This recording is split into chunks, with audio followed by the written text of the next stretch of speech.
Yeah, not okay. Just curious, your lifetime membership. I mean, What does it entail? yeah. So Cody and I really sat down for a while trying to figure out the best option for memberships, and we watched different breweries and wineries. Everything is an annual basis. You pay $600, $500 to $600 at a brewery. You get some things, which is cool, but if you forget to use it, you just paid $600. If you don't re-up, then you don't get back in, so you lose that option. With us, we're doing a lifetime membership, and it's $1,000 one time, and basically as long as we exist, you can come in. You forget to come in 1 year, you come back the next year. You get a shirt, you get a growler, you get a challenge coin, you get discounts, $25 off per beer each time you come in. 25%. Huh? 25%. Sorry, I was going to 25 say, that's, Sorry, my bad. you'd be paying me. 25% off your first beer every day. You get a birthday beer, 10% off of merchandise, and 20% off a first batch of a new beer. So if we have a new beer come out, Nice. you can come and taste it. You just have to get all four, and you get 20% off that. All right, and we're kicking into session now. So welcome to Flights of the Valley. We are experiencing local breweries around the valley.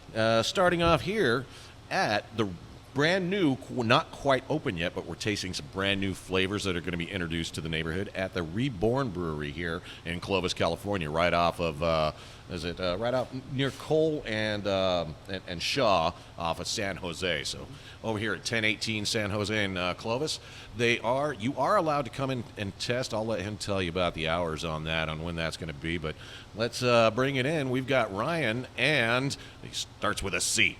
Cody. Oh my gosh.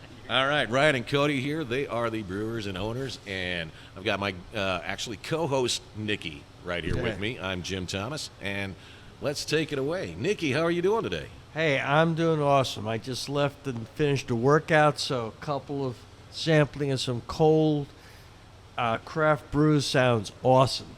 Nice.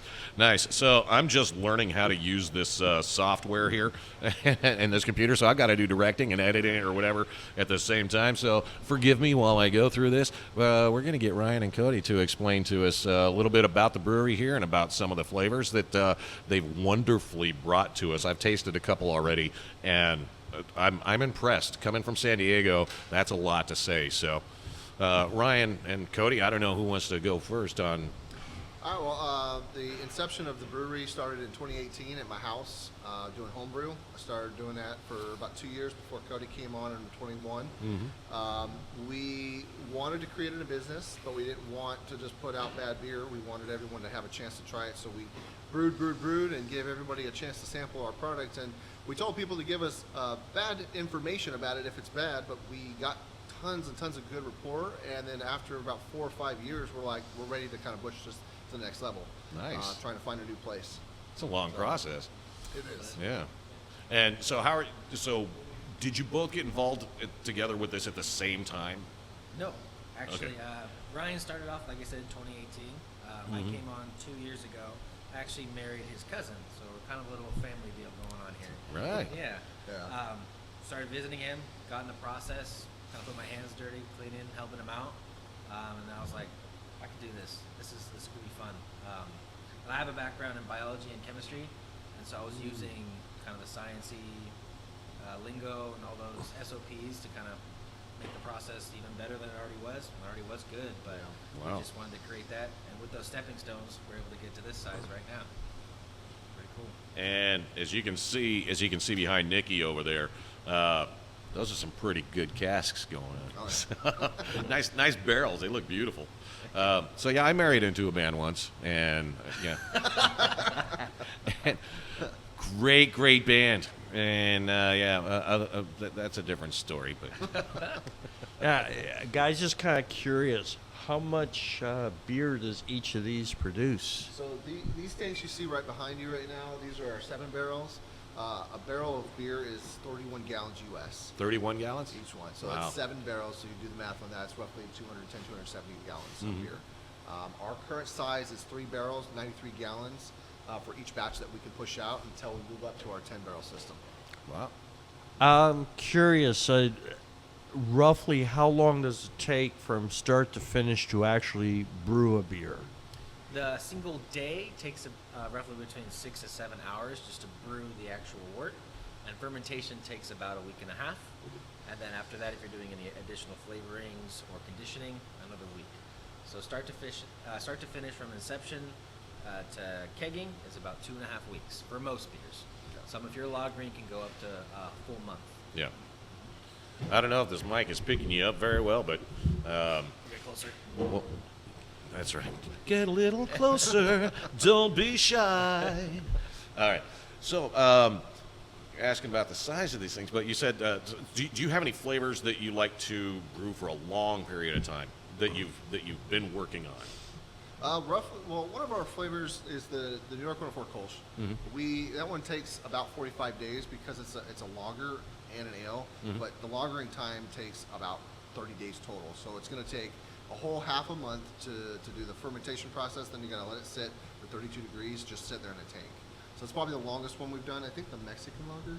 Mexican lager as well. So lagering, what it does, is it rounds out the fermentation profile over a period of days. A fresh beer that's lagered has some sharp edges that you don't want in there. A little bit of different chemicals, esters, aldehydes, all these things. So that process of the 30 days helps to round out and kind of make the beer crisper, cleaner, and more drinkable.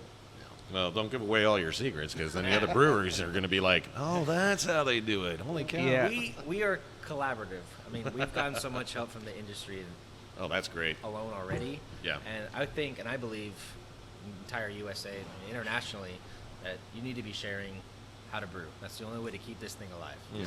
Now, something I've got, this is like a process that sounds like a labor of love. When you finish your beers, roughly, what's the shelf life to where it's, how long does it keep, where it's still what you call awesome? That's a good question. So a lot of times beers have a 160-day life on them. Just depends on the type of beer, and then also how the handling happens. If you introduce any kind of oxygen or anything in the beer, it's going to go bad pretty quick. So our goal is cleanliness and staving away from oxygen as much as we can to keep the shelf life as long as possible. But with craft beer, we recommend drinking it probably within 2 to 3 months at max. Is it affected by temperature?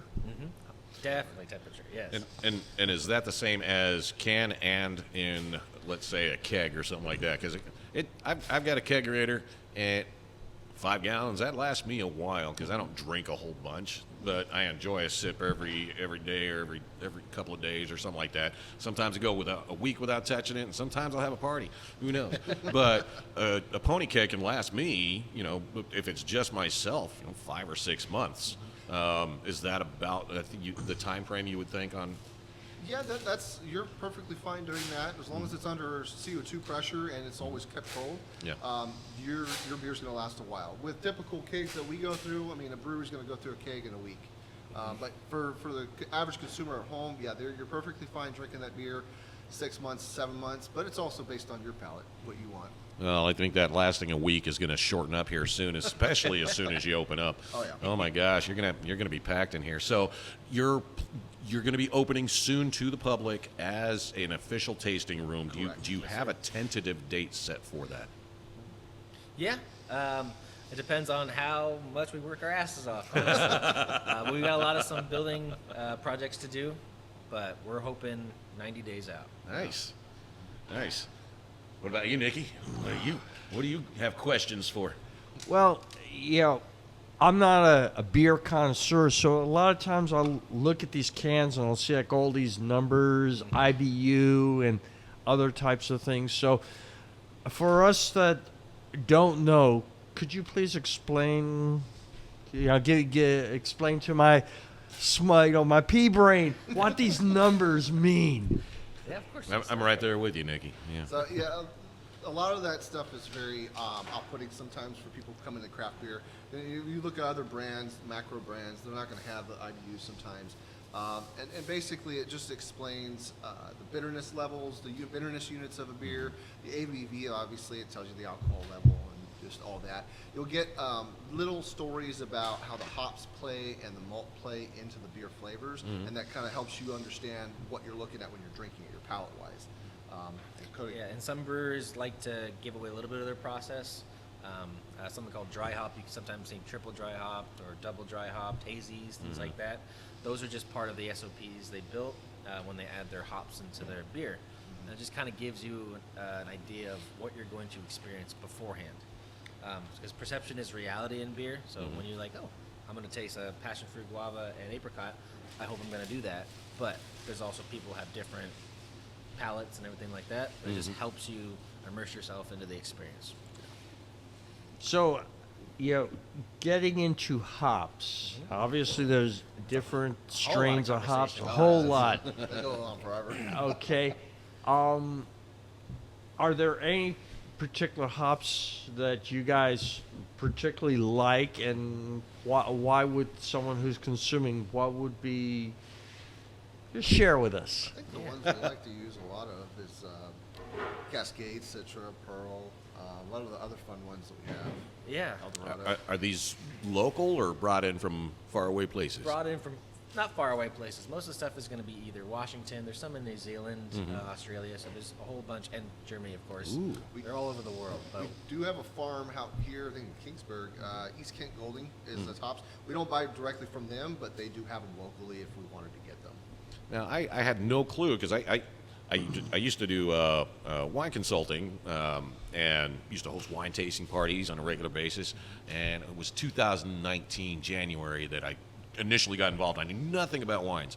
And so I'm learning about, I've always known all the grapes of the different regions, as in they come from different regions, but I didn't know really much about the grapes, but like, for example, though, you get the Syrah, from France, and, it's a northern type grape, but then they took that same exact grape DNA and everything down to Australia, and it's called a Shiraz. And so, but what really, really interests me is because now that I'm delving into this, now that you've spoken about that about the hops, and the different regions and things, I am truly interested in tasting, in finding out what different flavors of different hops are. Yeah. This is a whole new world for me, so I'm so excited about this. a fancy word for that in the industry is terroir. Yeah. So it depends on elevation, climate, acidity of the soil, and all that traces back. We have a little bit of experience with that. I used to be a coffee roaster, so it kind of goes in the same kind of field. Coffee, wine, grapes, just that kind of industry, all kind of meld into one, which is actually giving me a footstool to figure out all these hop combinations. Wow. It's kind of cool. So, compared to, we'll say, commercial beers, what would you say to the consumer? I obviously believe you pay for what you get. And for myself, I'd rather pay more and have a quality beer that I could enjoy than something that is just like, I mean, I'm not a person who will sit down and go like through a 6 or 12 pack. So if you were... We can change that. No, but if you were to say to somebody, what would you say would be the differences, let's say, between your beers, versus something you just buy off the shelf, be it like a Budweiser or a Miller or whatever? What is unique, special about things that you guys are offering? So there's a place for all types of beer on the shelf. We believe that because the brewing industry is a big one and we want to keep it going. The biggest thing with craft beer versus other beers is that we have the experimentation opportunities. It's a little bit cheaper for us to do that. We can play with flavors. And with craft beers, you're going to get so many different robust flavors on the nose and on the palate. And yes, I agree. To pay a little bit more to get something that's more quality is what I'm seeing a lot of people do. You sit down, you enjoy it. It's an experience more than just drinking it. Yeah, and that's my experience with wine is that, same thing with the mass-produced wines. They have to add a whole bunch of different things to them to keep the flavor the exact same every year because, like you talked about, the terroir of the grapes, the hops and everything, it changes every year. So, everything off the vine and out of the ground, the flavor is going to change every single year. And so that's why when you've got a 1973 Cabernet versus a 1982, even though it's older, it may not be as good, you know. And then the 1995 might be better than both of those, or worse, who knows. But yeah, so it's my understanding hops are very similar. The flavor changes a little bit, but so long as you don't need to add chemicals. That's a great thing about the microbrews is you get to experiment with your flavors the way you want, right? Yep. Yeah, every bag is different. That's why we test them aromatically first. Yep. Because from harvest, I mean, from the beginning of harvest to the end of harvest, that same lot is going to change. And so we have to be careful. We're not at the size right now to go select our own. We're too small. But at some point, when we get to a certain amount of barrels per year, we'll be able to go and select the exact ones we want. Nice. So for now, we're relying heavily on Yakima, which is Yakima Chief, which is the company in Washington that has bulk of the hop production in the United States. They do a great job. They nitro seal the bags. Everything's really well kept, and their SOPs are great. So we're almost confident that most bags we get are going to be to the scope of the beer and the flavors. But yes, they change from year to year, so we never Nice. know. Same thing with the grains and the roasting. If they roast them different, or if the crop's different, everything about that changes. And then the biggest aspect is our water chemistry. How we play with our water is what keeps us kind of going. So yeah, it's interesting that you're mentioning water. So are you using any kind of filters or anything to make sure that that you're able to control water quality? Yes, sir. Yeah, we kind of, I think that's what sets us apart. We use a RO system, so it's reverse osmosis. And so it's taking Fresno water, which we know just day to day can change. And it's really high in different chemicals and chlorines that we don't want. So the RO strips it almost to a neutral water. And then from there, each recipe, and we have about 35 recipes right now, all have a different addition of salts to get back to that water chemistry, depending on the beer. So if you want softer or Yeah. sharper, there's a whole bunch of science behind that as well. Yeah. Yeah, I noticed with like I've got the whole house filter, and you know, I don't want to name brands or anything. I don't know if I mean, giving anybody props or anything, but I've always loved them. So down in San Diego, you know, I had it for 18 years, and it's just such a noticeable difference with those whole house filters, and then they polarize it and everything. Oh my gosh, Nikki, that was a great question. You know, that's the water itself. I mean, you go to a restaurant. Why do they put lemon in the water? Get rid of the chlorine flavor or the other flavors and stuff that's in there. So I mean, that is the base of beer. I mean, if you can't get that right, then everything's going to suck. You know, that's something that amazes me is you have a restaurant, someone orders water, right? Yeah. And you're doing all the cooking and everything, and you're using the water that's coming in. You'd think that if I was running a restaurant, that I'd want to filter the water so I'd have the cleanest tasting food and experiences. I mean, one thing growing up back east. You get what you pay for. Yeah, but surprisingly, I was always trying to figure out, like New York City, one of the things that New York has reputation-wise is great tasting food. Okay. Right? Well, it turns out New York City tap water is among the best tap water in the country. They get this pure water from the Cascade Mountains that comes down, and it's really fresh and clean. And that comes through all the food, the pizzas, the bagels, the sandwiches.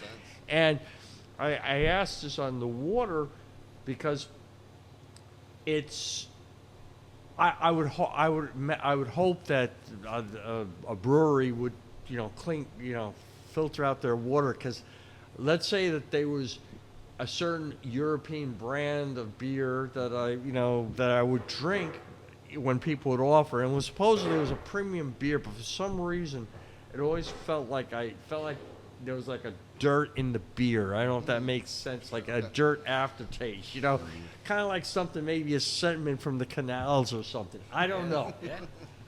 Might have been the hands that made it. You never know. Please. Well, I don't know about you, but I'm excited to taste something. Yeah. And it's a little bit early, but still, it's not like we're drinking. But flavors, I'm so ready for a flavor. Okay. What are you interested in trying first? You were saying earlier before we started recording, usually you start off with the lights first, the lighter flavors. IPAs are fine. I would move to the darkers last because you don't want those sitting on the palate. Yeah, because I've tried most of the flavors already, and over the past couple of weeks, and like I said, I'm impressed. But to start off light, the saison, I don't know who pronounces it where. Saison. Okay. But yeah, that was, if I remember, was that the one that had the strong grapefruit, or not strong, but a grapefruit flavor? Not grapefruit. You're probably getting more like a bubblegum clove. That's the Belgian style saison. Okay, because there was one that I tasted with a grapefruit. They had a really good grapefruit flavor to it, and I can't remember which one it was. It wasn't like strong citrus, but it had a good background grapefruit. Maybe that was the Pilsner? Was it lighter or darker? It was lighter. Probably Yeah. the Pilsner. All right. Maybe I'll start out. I'll try that, and then compare that with the saison. You know what? I'm looking to say, how about the Clouds of Olympics?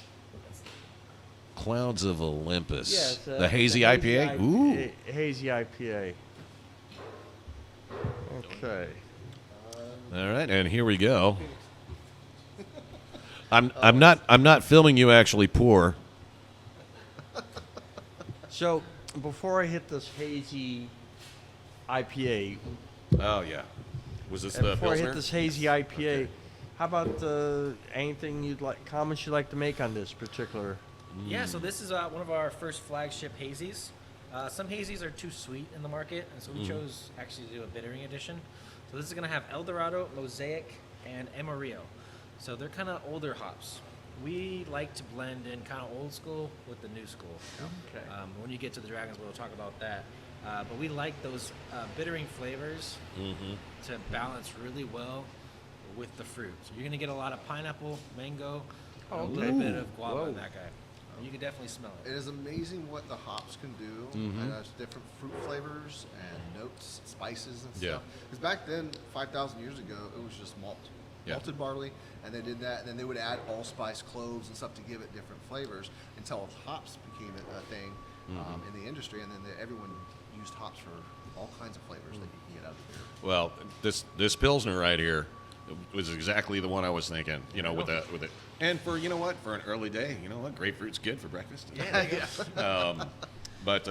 So, Nikki, I think you would like this one a lot. It's very light. It's a lighter, beer, but like great flavor behind it. And so, I'm gonna taste it here. Sure. Okay. Oh yeah, that is very refreshing. That is definitely the beer I want on a hot day by the pool. Yes. You know, Definitely. that hazy, I like that. It's just, How did that hit you? it's got a good flavor to it, and it doesn't have like some beers here bitter. it's bitter, but I like bitter beers, but it's kind of like between bitter and a little bit, it's like I'm saying, I should try that tropical IPA probably. That would probably be pretty sweet. Oh, but yeah, also which good. one is this one, Jim? That one is the Pilsner? Yes. Okay. Pilsner, So okay. this one has a little bit of, to me, grapefruit. Now, that's the Yeah. other thing is that all of our taste buds are different. 100%. I'm going to taste something somebody else doesn't. There's something in the Kolsch that I taste. It's kind of like, like ginger has a soapy kind of flavor for some people. Yeah. This one has a similar type taste for that for me when somebody else doesn't taste that. Yeah. So it's weird how our taste buds are all different. There's The- thresholds to every single type of Now, flavor. the question is, Pilsner is Pilsner. Correct me if I'm wrong, but is this from the regions of like Czechoslovakia? Yeah, there's Czech pills, there's German And- pills. And this Italian particular Pilsner of yours, is it like the Czech or the German, or kind of like So- a hybrid? It's going to be like a German one, but this one's actually a little bit different, a little bit more special. This is a West Coast Pilsner. So the reason why you're getting grapefruit is that on the hot side, we did all German hops, which is traditional for a Pilsner. On the cold side, so dry hopping, we did West Coast hops, Equinaut, Azaka, and Citra. So Okay. that's why you're getting that grapefruit and the nose and the aroma at first. and then that dissipates, and then you just have a drinkable Pilsner at the end. It's kind of an industry-leading thing right now. So now, since you're making pilsners, are you guys considering, no wrong answer, of making like a Oktoberfest style beer? 100%. Yes. Yes. Technically, our Kolsch is seemingly a Oktoberfest because it's a ale and lager. All Pilsner grains, German hops that we use for that. We're going to try and do a traditional German beer, probably, hopefully next year for Oktoberfest, because we really want to put out a Märzen or something else like that. Yeah, you see, what you need to do is hire a couple of models, like the German beer girls. Are you saying you're for hire, Nikki? I'm ugly. And now is the time to actually plan for October next year, It is. Well, technically, I mean, it's 3 days before Christmas, so now's not good planning time. I'm sure there's plenty of other things to focus on at the moment. But So now, just curious, when you guys get your room, when you get it set up and you get cleared from the city of Clovis, besides beer, will you be able to offer any kind of food to go with that, or? Yes, so we can, basically some breweries will have a fridge with some to-go stuff that you can grab. We will be getting a food truck permit eventually to have food trucks out here. they've got some great food trucks around Some here. live entertainment many. opportunities. Eventually, maybe create a small kitchen if we can do that and get past the health department stuff. And just do some heated up foods. That's the ultimate goal. The main goal right now is just to get the tap room operational and running. Well, yeah, I'm just But thinking, like, you have the balance, Oktoberfest. In fact, if you guys are cooperative with the other breweries in the area, maybe work with the city of Clovis and actually have an Oktoberfest at one of the parks where all the breweries could be. Like, there's a park that just right down the block from my house at Ronald McDonald Park over by the animal shelter. That I've already seen them open up things over there. I saw CrossFit over there. I see that the police go out there, and even though I'm a transplant to this area, I've met with the city council members and stuff, and they seem to be, very non-woke, like common sense, pro-business, and we. Well. One of the things that is kind of great for the industry that's changed, that California just passed a new law.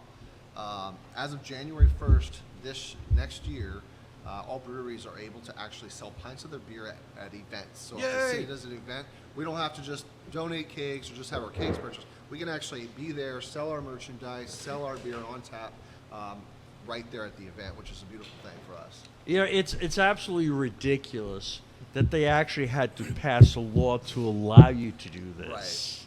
Right. I mean, I don't know. I'm kind of like one of these things that I have a problem with Mother May I, I'm kind of like one of these types of people that says, I'll do my things and then I'll beg for forgiveness after I've done, Yeah. So, well, hey, look, it's kind of a carryover, as far as freedom.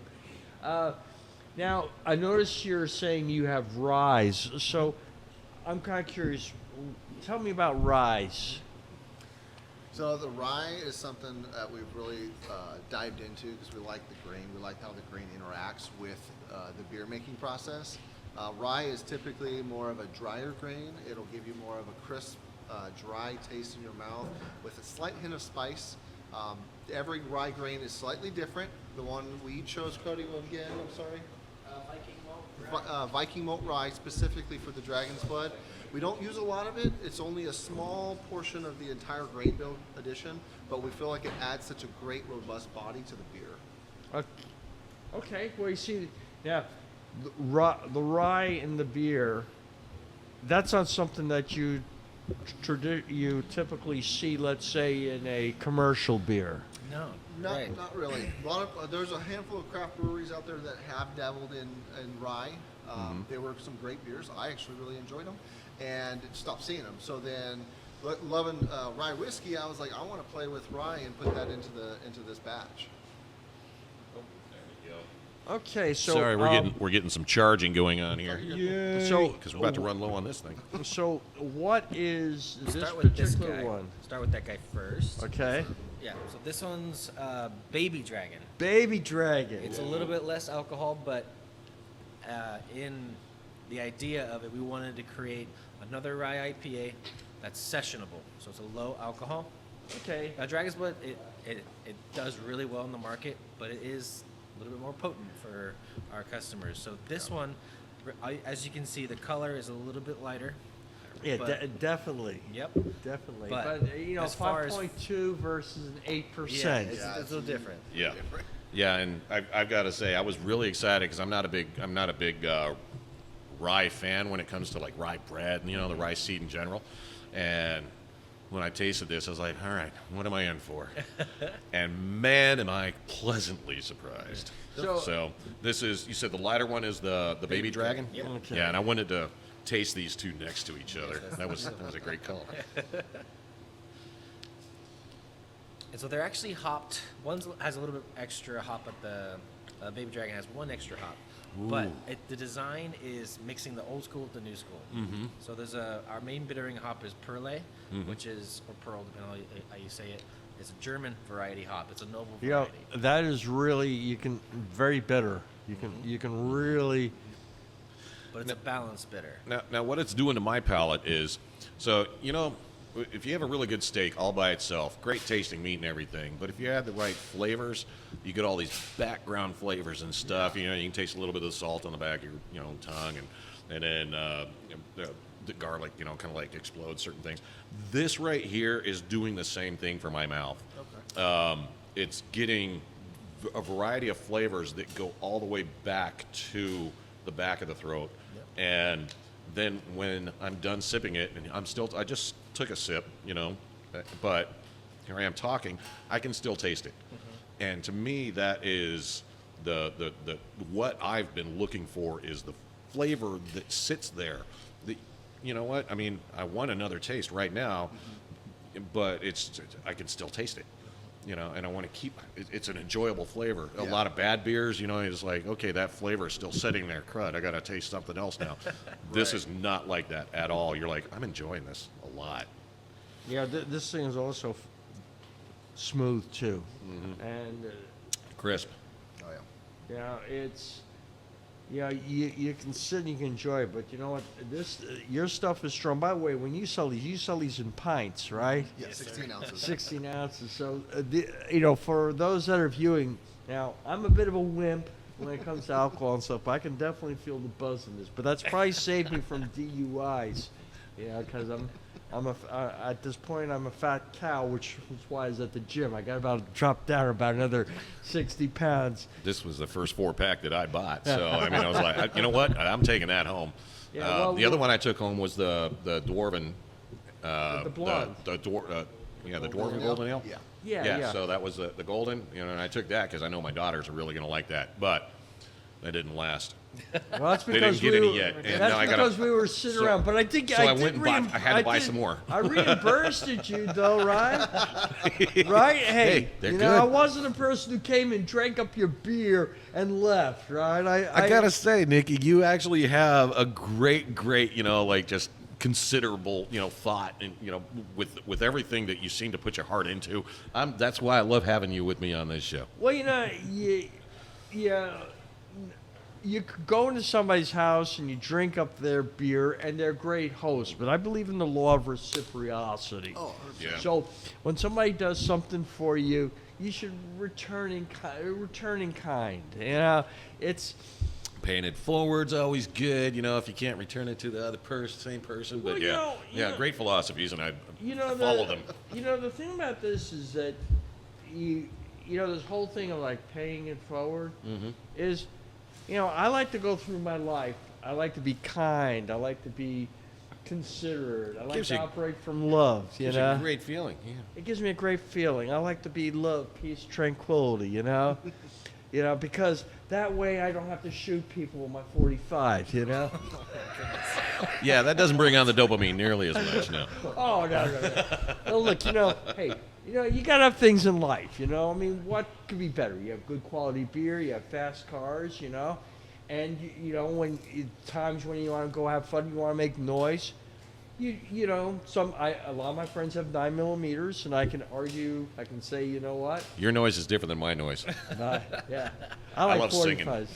You know, but you know, it's things. You know, all these years, I've never drank a cold 45 malt liquor. You know, all these years, and just never got around to I don't it. think I have either. Anyway, enough on that. You might not be disappointed. I might not be, but you know, this is I like a good brew, and this is the dragon, huh? Yes, this is the full-on dragon. This is the mama dragon. This is the mama Is this dragon. mama or papa dragon? Do you have plans for? Papa. This is Papa. This is papa. Do you have plans for a mama dragon? Maybe. Maybe. I don't know. This one has been a 7-year baby of ours. Yeah. Now I like this one. We've changed the iteration 7 times, and we actually won Best of Show at Shaver Lake Brewfest this year with this beer You know, specifically. I like this one better than the baby dragon. Although I definitely it will be like a 1 can. And It definitely is. So This one- the higher ABVs are scary for some people, but the way Cody and I look at it is you're coming in here to have an experience with craft beer. You're not coming in here to slam 5-9% because you're not going to come walking out. That's not okay with us. So Yeah. you come in, you talk to us, you have a good time, we explain the beer, and you learn about craft, and that's what we're here for. That's what we want to be a part of. you know, you go through life, right?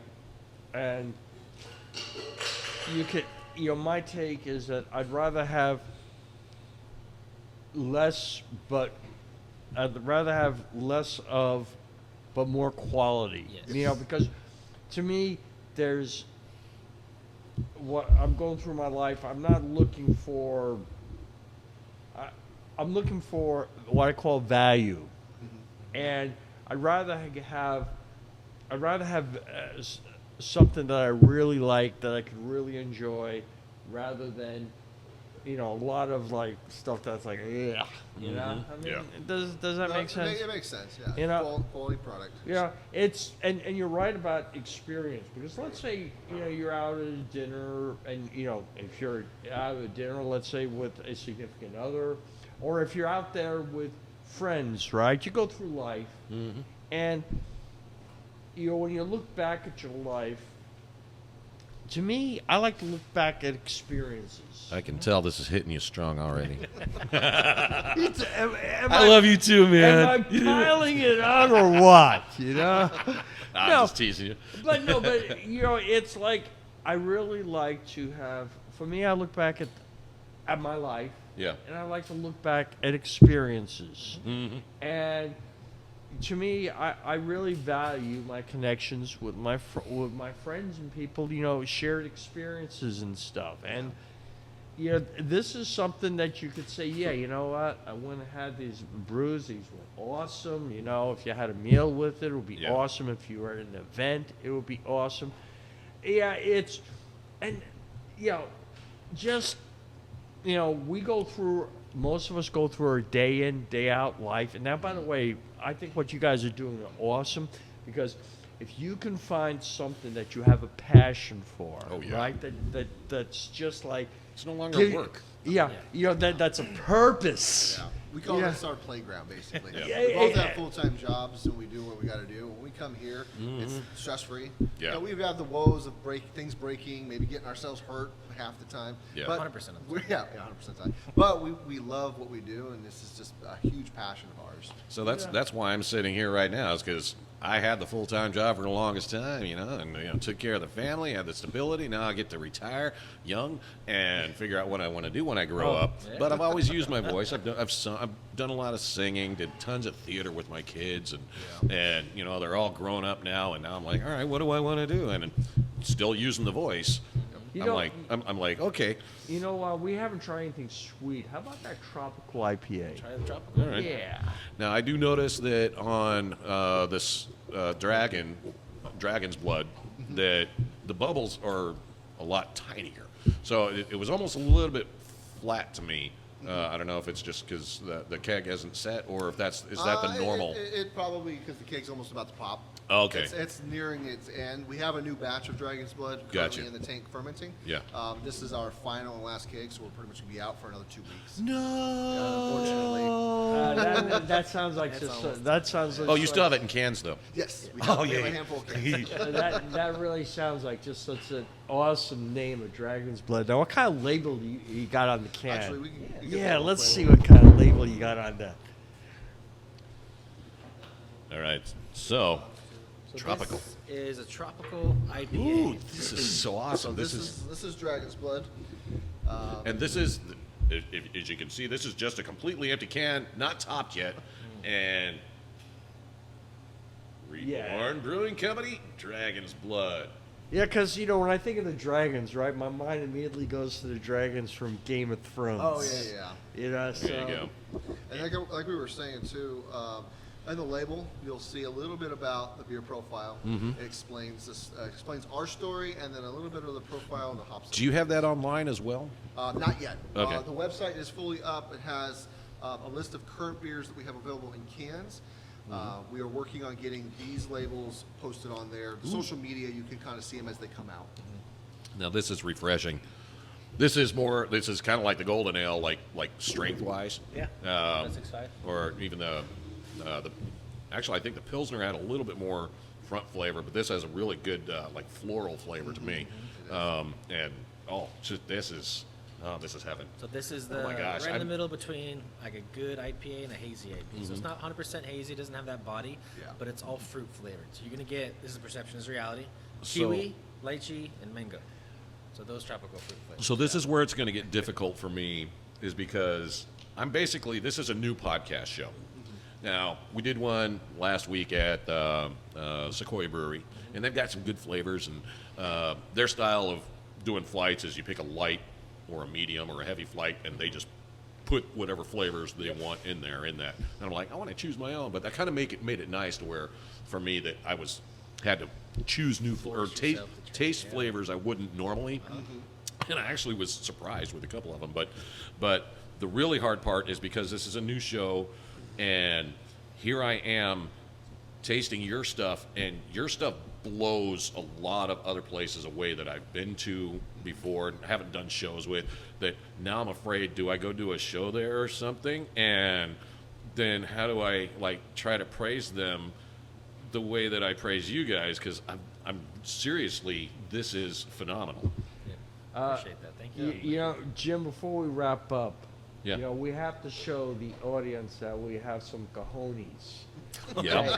So I'm noticing up there Phoenix Tears Imperial IPA. Oh yeah. Wow. Indeed. We have to do a sample of their 9.5% alcohol. All right. Otherwise, people will think that we're wimps. Oh, never, never. No. That's weird. I lived in El Cajones down in San Diego. Yeah. This one is an amazing beer that we got brought out. Very dangerous, 9.5. When you drink it, it does not go down like a 9.5. It doesn't feel like it until you stand up. So again. Okay, now aromatics. first of all, before we try it, Jim, stand up before you even try it. Well, See where you're at. You got to smell first. You got to Okay, that's smell it acceptable. first. There you go. All right. Now can you stand? Okay, There, now, we're good, we're You good. good? so now can you stand on one leg? Yeah, yours. I can stand on your leg. Well, no, there's this thing called a balance test. Now I got to work because I'm an old fart and stuff, but I'm working on developing what they call the old man test and for a balance. What the old man test is, I can't do it even sober right now, so I'm not going to even try with this. But what it is you stand with your shoes like sneakers. You untie, stand on one leg, you take off the shoe, and then you take off the sock, you do the other. And then you put them on, but you're staying on one leg. This sounds like a military practice to me, or Well, exercise. It's it's something that I say, wow, this is something I got to work on because Back in my Navy days and AT&T days, sure. Now I'm retired now. Technically, I am retired, but technically I'm a senior citizen. I mean, shit, I just hit 65, man. I believe and it. I'm seeing all my I'm seeing like a lot of my friends, right, falling down and stuff. I said, I don't want to fall down. You know, in fact, I'm telling my kids I plan to be around for a long time, at least another 40, 50 years. If that guy Brian Johnson actually comes up with stuff, you know, do not die, for those of you that are internet geeks, you know, I told him that I'm going to be around forever, and you're never going to get inheritance. You're stuck for me forever. Nicky told me he was so old, he remembered the first prize he won was fire. Oh man. Okay. Cheers, Jim. Yeah. Cheers. Cheers, guys. Did you guys want to join us? Oh, sure. Oh yeah. Sure. Yeah, I mean, let's. There we go. Yeah, you know, I mean, hey, if you guys are here, They're like, no, man, we don't snort the product, man. you're not like your drug dealers. You know, it's not like it's like crack. Maybe That's it the is. beautiful thing about having a brewery is You get to, it doesn't matter what time of day it is. There's always time for you beer. make enough to where you can't drink it all. Yeah. Okay, So you can cheers, still have guys. some left over Thank to you so much. sell. All right. This is a very unique brew. That is good. It's not heavy, dark like you would expect for something with that much alcohol in Yeah. it. So Does this that thing one, have this is rye in it? 9.5? Not this Yeah. one. This one's the 9.5. And what kind of hops do you use for this one? So this is all C hops. So it's like the traditional kind of old school Centennial, Citra, Cascade. These are kind of things that were popular like 10, 12 years ago. And we're bringing them back. So this is going to be giving you perceptions of guava, a lot of guava, grapefruit, and the one that kind of gets you at the end is juniper berry. So think like gin, that kind of like resinous-y berry. Kind of get that as well. And I can taste the bitter on it, but I mean it's not like overpowering. So it's like a really good blend with the other front flavors. Well, yeah, I can tell this is strong because Oh, yeah. I can definitely feel this. The one key thing too about craft beer is the alcohol content plays a huge factor in the flavor profile. Right. That's why, like, if you took Dragon's Blood, we went from 6 to 9% levels Right. until we hit 8, and that was perfect. Obviously, with Phoenix Tears, the 9.5 just sits perfectly with it with the balanced flavors. If you go too low, you can get too sweet. You go too high, you get too boozy. It's just a balancing act with that. So. Yeah, I noticed with like with the cleaner wines. I don't know why I keep going back to wines. We're here about beer, but so with the cleaner wines, you'll get a higher alcohol content, and then also, of course, the higher alcohol content. Usually, there's less residual sugars in it. Yep. Yeah. Know your stuff. Yeah, That's good. but I mean, even though alcohol gets converted back over to sugar in your body to an extent, it's not quite the trade-off. But so do you test the levels of like sugar and everything in your beers as well? We do. Yep, from start to finish. I mean, Nice. we're brewing right now, actually. We're doing a golden stout right now. And we just tested the bricks. The mash gravity was 1075. If that means anything to you. But No, but thank you. yeah. Just so you have that information. Hopefully Bricks. it will one Bricks, day. You know what bricks are, probably Yes. with wine. So So when Same thing. we're looking at the alcohol content of the beers and stuff, and you go through different batches. A lot of times you may have to change your hops and stuff, but how within how much are you within that alcohol range? You know, I mean, Yeah, no that's one's huge going to thing. be absolutely 100% on, but are you within, let's say, 10% or so consistently? 0.2. 0.2. Whoa! Nice. And that's the goal. That's why you have the chemist or the biochemist on board. He's like, yeah, you know what? It's all math. Well, no, it's quality. You gotta have some play with quality. It's like my philosophy I've adopted is you're never going to have perfection. But what you can have is you can have excellence. And consistency. And if you go for excellence, and someone just tells me you guys do a brew and you say this stuff is good, but maybe if we tweak it a little bit more, the next batch will be a little bit. It's going for that little bit of extra, and that's like a pride. That's the one thing about people who are running businesses with passion. You have something that you have pride.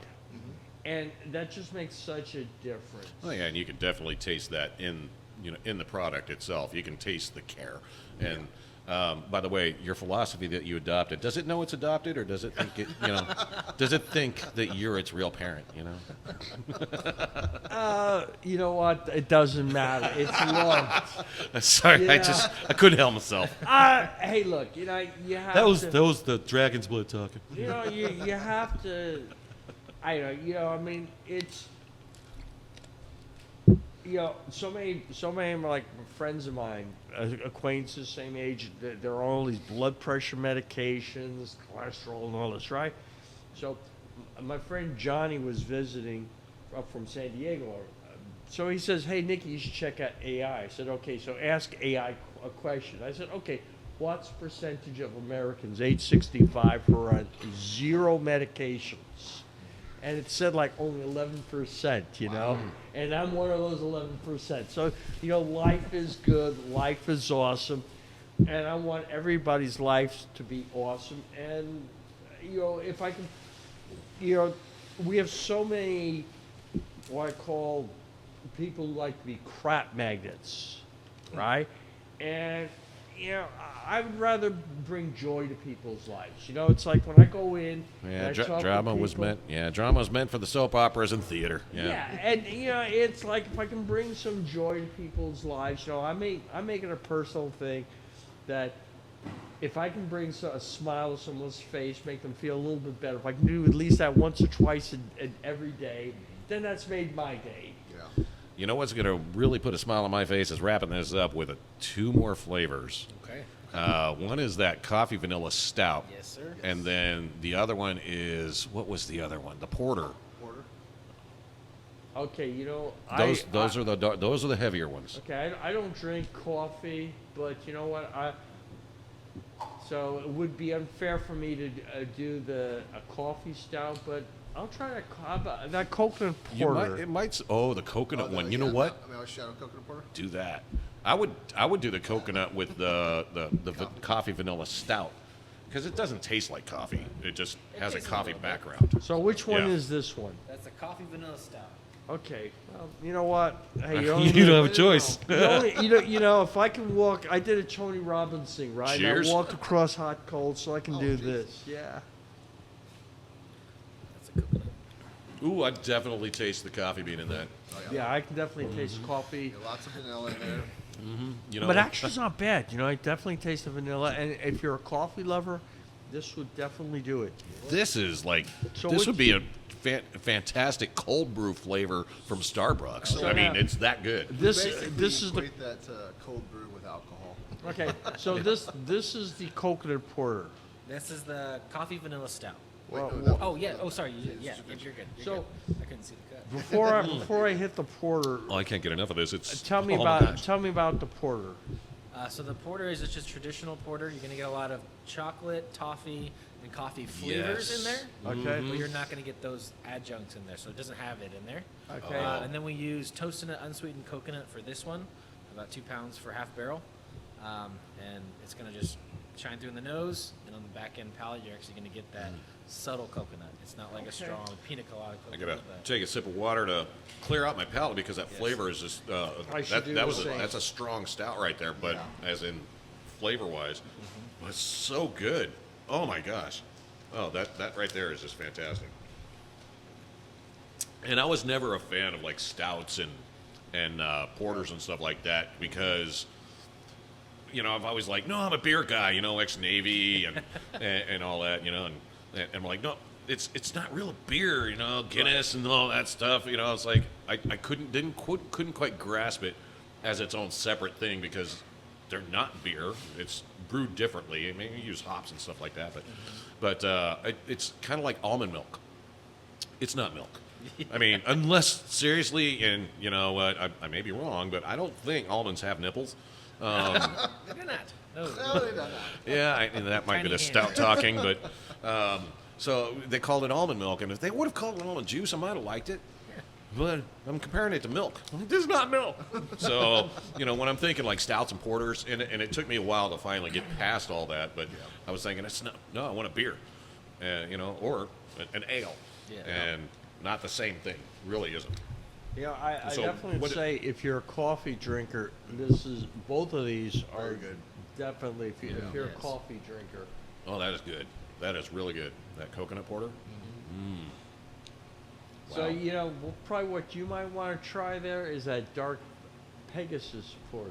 So Look. that porter is the coconut porter's base is the dark Pegasus. We Oh. use that, and then we add the coconut on top of that. So I'm going to create that base, and I'm going to extrapolate different flavors into there. So I'm hoping to do peanut butter. Yeah. Ooh. So there More vanilla in there, are just there other any things. other type of flavors that you might be considering adding to the menu?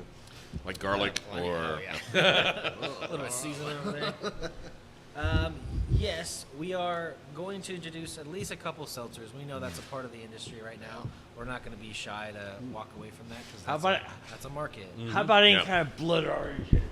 Blood orange seltzer might Oh. actually be in the works for us. Yeah, that's real Yeah. popular. My favorite from San Diego was the Coronado Brewery Blood Orange.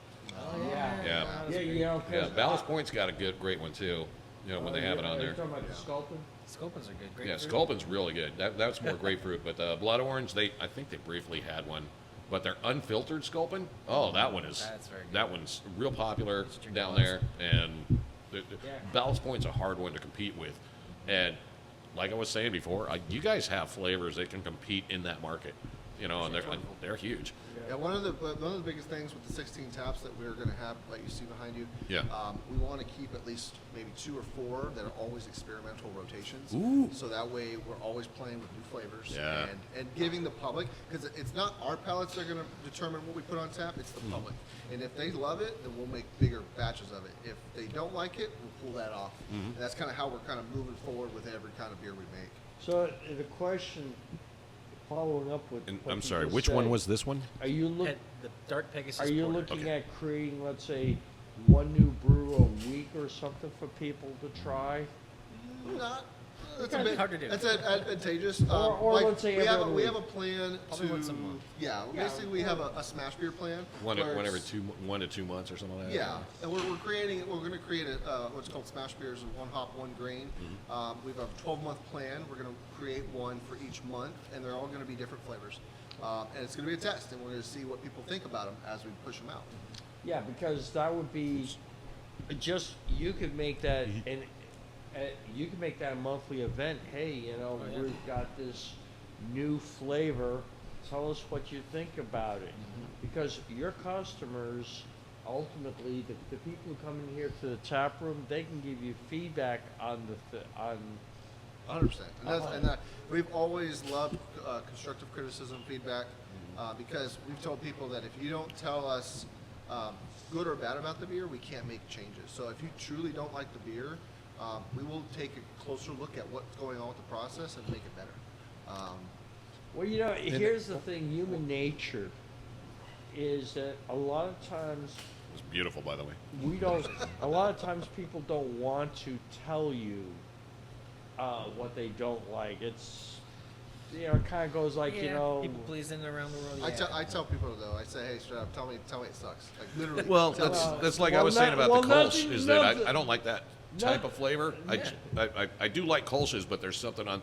But like I was saying, it doesn't agree with my palate Right. Yes. on that aspect. And I'm honest with whoever I'm talking to Yeah. about those flavors and things. With it's not a flavor. This is how I basically I judge my beers. Is it something I would take home and put in my fridge? And is it something I would want in a keg?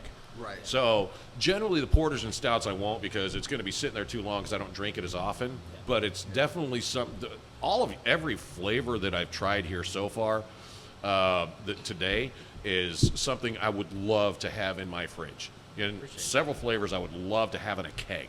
Awesome. So that's saying a lot. Most places I'll be like, if they've got good beers, I'll be like, yeah, there's one I might like to have in a keg. I might like to have a few of the beers in my fridge, but one I'll have in a keg. Here, many flavors I could just take home and enjoy every day. They're just because they're memorable. Thank you. Yeah. Appreciate that. Yeah, it's Now, I'm not a coffee drinker myself, but Mhm. these weren't bad.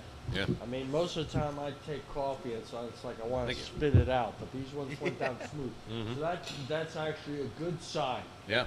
You know, really, I don't, I'm a tea drinker myself. As far as that Imperial IPA, that is like some strong stuff.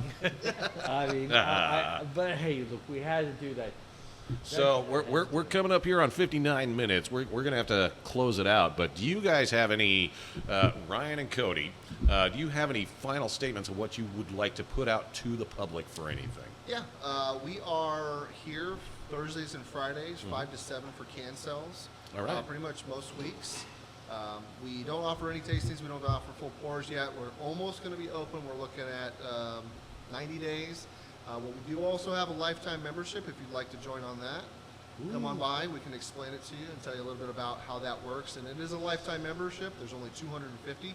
Once they run out, they are out. And the price does go up once we open up. They're going up about 33%. And they're non-transferable, I imagine. Correct. Although, if you do pass away, would you open up another membership so you keep the 250 going? I don't know. That's a conversation down the line. Yeah. We'll see. We'll see.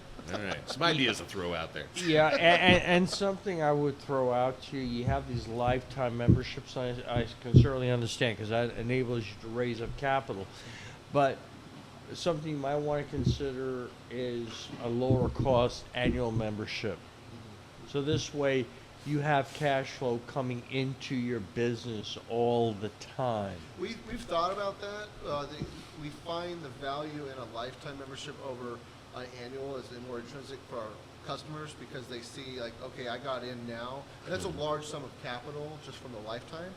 Whereas if you forget your membership and you get off the bandwagon, then you got to pay to try and get back in, and a lot of times it's harder. So we're playing with that first in the beginning. Yeah, and you got to be careful, though, because if somebody does pass on or pass away, and now you're down to 249 memberships, and you decide to open one up, somebody might discover, like, I want a membership so bad, I got to get rid of one of those other memberships. Oh my gosh! I didn't Right? know that. Yeah. Oh, yeah, so, yeah. Well- we could well- have a Knives Out type, Well, something I'm going to throw on to you, not breweries, but Yeah. back when I got out of the Navy, I joined the health club, 24-hour fitness, and this was like 1986 when they only had 3 clubs. Now, when I was looking at the clubs, a lot of clubs in the health clubs in the 1980s were offering these lifetime memberships. Yeah. And what happened is a lot of them went out of business. Now, 24-hour fitness at the time was required like a $14 a month if you signed up, and it just went in perpetually, right? So I put it on my checking account, and it's still going to this day, even though I don't have one inside here because I can use it when I'm traveling around. And if you set something up like that without saying auto pay, because if it's an auto pay on a checking account or credit card, most people don't even think about that type of stuff. 100%.